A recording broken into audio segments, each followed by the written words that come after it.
welcome back to Mountain Flyers coverage of Interbike, and I'm hanging out here with Chris from Pivot. Chris, you've got the Pivot Mach 6. Tell us what's different about the Mach 6. Well, we've been working on this bike for a couple years now. We've got our Mach 5.7, which really covers the gamut from light cross-country endurance racing to light enduro. A lot of our enduro racers are on that bike. And then they use the Firebird, which is nearly a 7-inch travel bike for more extreme enduro events. And we really, both for our U.S. customers and our international pro enduro guys, we're looking for something that really spanned the gap between those two bikes. All right, so this bike is built specifically for enduro racing. Absolutely, absolutely. All right, tell us why is this a bike for enduro? Well, in the enduro stuff, you typically, European enduros, some U.S. enduros are lift served, but for the ones where you get to pedal, you need something that pedals efficiently, climbs efficiently, but you also need a bike that is almost full downhill capable. They're going down stuff that's downhill course or near World Cup run type terrain. And so the beauty of the Mach 6 is it's got the short chainstays of the Mach 5.7. It's got over 6 inches of travel, 6.1, 155 millimeters of travel. It's designed, it comes stock with a 150 fork, but if you can put a 160 fork on it. With a 150 fork, it's a 66-degree head angle, which is pretty darn slack. 13.6-inch bottom bracket height as well, shorter head tubes, shorter seat tube lengths. It all makes for a really long and low bike that when going downhill has all the benefits of a downhill bike. Now, with the short chainstays and the way the suspension is tuned, the lightweight carbon chassis, it's 6.2 pound frame. Bikes can be built in the 25-pound range with a dropper seat post. It gives you that versatility to ride the bike anywhere, to climb anything. All right, so you got about 25 to 26 pounds for this particular size. Or this is it. What size is this one right here? It's an extra large, actually.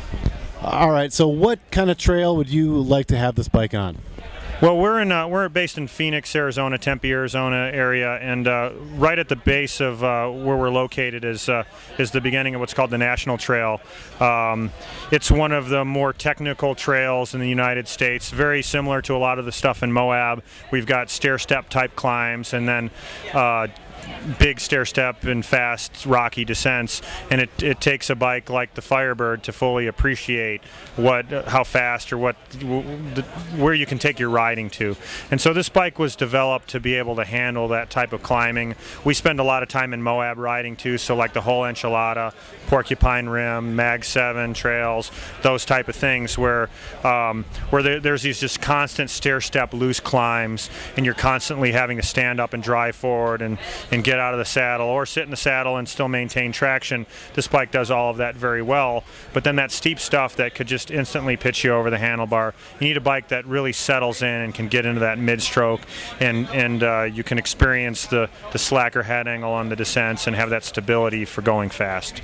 All right, so it excels at climbing technical sections and descending technical sections. Yes, yes.